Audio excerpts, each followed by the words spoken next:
Everyone, welcome back to my another Sikkim blog diaries. আগের ব্লগে তোমাদের সঙ্গে আমি শেয়ার করেছি আমরা কিউখরা ওয়াটারফলস রঙ্গলি বাজার গেছিলাম। যদি ব্লগটা না দেখে থাকো অবশ্যই দেখে নিও। আজ আমি তোমাদের সঙ্গে শেয়ার করব পদ্মাচিনে কোন হোমস্টেতে আমরা ছিলাম, কীরকম হোমস্টে আমরা পেয়েছি, কেমন খাওয়া দাওয়া ছিল, আর এখানের অ্যামেজিং সব ভিউ। তো ভিডিওটা কিন্তু একদম স্কিপ করো না, খুব একটা ইন্টারেস্টিং ব্লগ হতে চলেছে। সবার আগে আমরা আমাদের স্পটে পৌঁছে আমাদের যত লাগেজ ছিল ওগুলোকে নামিয়ে গাড়ি থেকে ওয়েট করছিলাম যাতে আমাদের হোমস্টে থেকে কেউ নিতে আসে, বাট আনফর্চুনেটলি হোমস্টেতে কেউ ছিল না তখন। হাই গাইস, তো আমরা এখন এসেছি পদ্মাচিনে এখানে আমরা একটা হোমস্টেতে থাকবো। তো চলো হোমস্টেটা দেখা যাক। যেহেতু হোমস্টের মধ্যে কোনো লোক ছিল না, সবাই আর কি একটু দূরে বাজার করতে গেছিলো নাকি, তো আমরাই আমাদের যত লাগেজ আছে ওগুলোকে নিয়ে আমরা হোমস্টে থেকে যাচ্ছিলাম। রাস্তাগুলো একটু উল্টোপাল্টা ছিল এই কারণ এগুলো সব পাহাড় কেটে বাড়িগুলো বানানো, রাস্তাগুলো বানানো, তাই জন্য উঁচু নিচু অনেকটা সিঁড়ি ছিল। তো এই হচ্ছে ফাইনালি আমাদের হোমস্টে। এখানে আমরা চলে এসেছি। ওই যে দূরে যে পিঙ্ক কালারের বাড়িটা দেখতে পাচ্ছ ওটাই আমাদের হোমস্টে। এখান থেকে ভিউটা কিন্তু ছিল হেভি সুন্দর। চলো তোমাদের সঙ্গে একে একে সব শেয়ার করি।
তো কেমন লাগলো আমাদের হোমস্টে থেকে বাইরের ভিউটা, আর তার সাথে কিন্তু আমি তোমাদের সঙ্গে অলরেডি হোমস্টের একটা ছোট্ট রুম ট্যুরও শেয়ার করে দিলাম। ওটা আমায় কমেন্ট করে জানিও কেমন লাগলো। আমরা কিন্তু আমাদের ব্যাগ রেখে ফ্রেশ না হয়ে মোটামুটি বেরিয়ে পড়লাম আশপাশটা একটু ঘুরে দেখতে, আর আমাদের কিছু টুকিটাকি জিনিসপত্র কেনা ছিল সেটার জন্য। তোমরা কি এখানে একটা জিনিস জানো, পাহাড়ে কিন্তু সন্ধে হয় কিন্তু খুবই তাড়াতাড়ি, সেরকম ভোরও কিন্তু খুবই তাড়াতাড়ি হয়। এখানে লোকেরা 6টা-7টার মধ্যে কিন্তু খেয়ে দিয়ে ঘুমিয়ে পড়ে।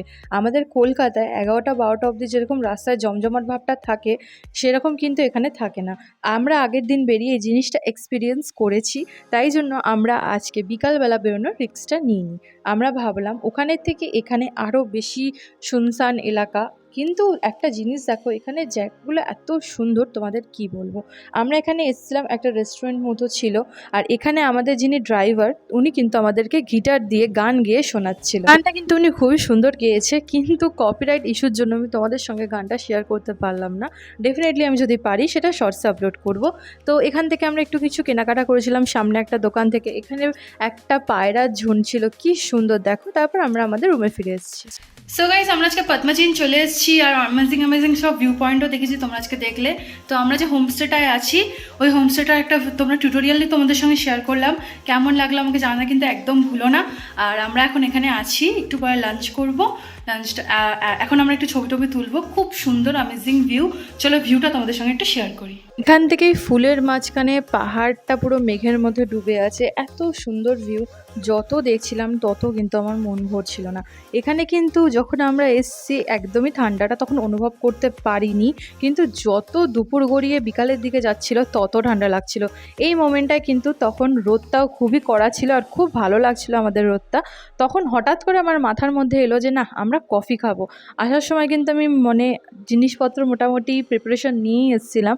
খালি আমরা যারা হোটেলের লোক আর কি, মানে আমাদের হোমস্টেতে যারা রান্নাবান্না করছিল তাদের কাছ থেকে আমরা খালি গরম জলটা চেয়েছি, আর কফি পাউডার, দুধ আর চিনি সবটাই কিনে এনে আমরা কফি বানিয়েওছি।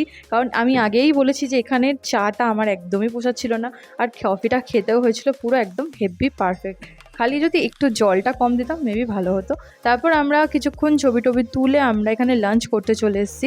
লাঞ্চে বলেইছিলাম তোমাদেরকে প্রতিদিনের মেনুটা আমরা সেমই পাবো, ভাত, ডাল, পাঁপড় ভাজা, তার সাথে একটা সবজি আইটেম, ডিমের তরকারি, আচার, স্যালাড। তো ওভারঅল প্রতিদিন সেম খাবার, কিন্তু টেস্টটা একটু ডিফারেন্ট। তো আজকে কিন্তু আমাদের আলু ভাজা ছিল না, আজকে কিন্তু আমাদের ছিল হচ্ছে গিয়ে ওই স্কোয়াশ বলে যে তোমাদেরকে সবজিটার কথা বলেছিলাম এখানে খুব ফেমাস, ওইটাই আর কি। স্মেলটা খুবই ভালো ছিল আর খাবারটা একদম ঘরোয়া টাইপেরই ছিল, ভালোই লেগেছে মোটামুটি। খাবারটা খেয়ে আমি চলে এসেছি এখানে ছাদে, ছাদটার মধ্যে রোদ্দুরটা খুব সুন্দর ছিল। আর তোমাদের বলেছিলাম যত টাইম বাড়ছে তার সাথে ঠান্ডাটা অনেক পরিমাণ বাড়ছিল। তো রাতের বেলা একটা পয়েন্টে আমাদের তো ঠান্ডা হাল খারাপই হয়ে গেছিলো, কিন্তু সকালে এসে ঠান্ডাটা ফিল করতে পারিনি। আর এখান থেকে যত টাইম যাচ্ছিল তত কিন্তু জায়গাটা পুরো মেঘে ঢেকে যাচ্ছিল, খুব ক্লিয়ার আমরা কিছু দেখতে পাচ্ছিলাম না দূর পর্যন্ত, কিন্তু ওভারঅল ভালো লাগছিল খুবই। এখান থেকে ভিউটা কিন্তু ছিল পুরো মনোমুগ্ধ করা একটা ভিউ।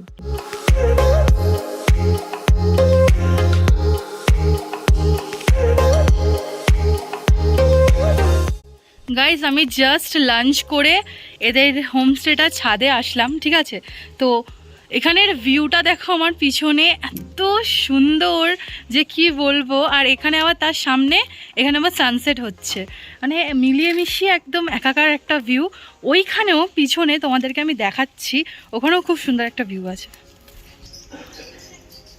দেখো পিছনে পাহাড়গুলো সব মেঘে ঢাকা, আর সব থেকে বেস্ট হচ্ছে গিয়ে এই ভিউটা, পুরো অসম না, ফাটাফাটি।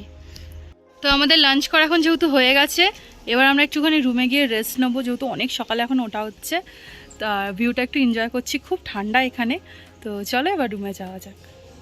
নিচে নামার সময় আমাদের এই ডগিটা চোখে পড়লো, এটা হচ্ছে যাদের হোমস্টে তাদের ডগি। এও কিন্তু খেয়ে দিয়ে এখানের ভিউটা এনজয় করছিল। তো এখানে প্রীতম কয়েকটা পাহাড়ি গাছ দেখছিল, স্কোয়াশ গাছ যেটার কথা আমি তোমাদেরকে বললাম সেগুলো দেখছিল। আমাদের ইচ্ছা ছিল কিন্তু খুব যে একটা দানা এখানে নিয়ে এসে বসাবো। তারপর ওখানে লোকজন বললো যে এখানের যে গাছ এই ওয়েদারে, ওই ওয়েদারে গিয়ে ওটা নাকি বেশি দিন বাঁচবে না। তো আমরা তখন মন খারাপ করেই প্রায় নিচে নেমে এলাম, যে আমাদের খুব ইচ্ছে ছিল স্কোয়াশ গাছটা বসানোর। ওমা নিচে নেমে এসে দেখি হঠাৎ করে আমাদের ব্যালকনির সামনে দিয়ে মেঘ যাচ্ছে। আমি তো দেখে অবাকই হয়ে গেলাম। দেখতে পাচ্ছ যে সাদা সাদা ধোঁয়ার মতো, এগুলো কিন্তু পুরোটাই মেঘ। হঠাৎ করে পুরো চোখের সামনে ওয়েদারটা হুট করে চেঞ্জ হয়ে গেল, চারিদিক মেঘে ঢেকে একদম একেকার। আমরা যখন দৌড়ে দৌড়ে ছাদে এলাম ততক্ষণে আমরা দেখলাম যে মিনিমাম 1 হাতের দূরত্বতে তুমি ভালোভাবে স্পষ্ট কাউকে দেখতে পারবে না, এত পরিমাণ মেঘ। আমার মাথার পিছনে, আমার পিছনে পুরো ব্যাকগ্রাউন্ডটা দেখো মেঘে পুরোটাই ঢাকা। ছাদ থেকে আমরা নিচে এসে একটু ঘুমিয়ে পড়েছিলাম, আর ঘুম থেকে উঠেই আমাদের গরম গরম লিকার চা, তার সাথে গরম গরম ভেজ পকোড়া আমাদেরকে সার্ভ করলো, যেটা প্রতিদিনের মতোই আর কি। তো এইটা তোমাদেরকে আমি এখন টেস্ট করে বলবো যে কেমন লাগলো আমার। প্রথমে চাটা টেস্ট করবো, ঠিক আছে? চাটা দারুণ, পুরো আদার একটা হালকা ফ্লেভার আছে, মিষ্টিটাও পারফেক্ট হয়েছে। আর এবার পকোড়াটা,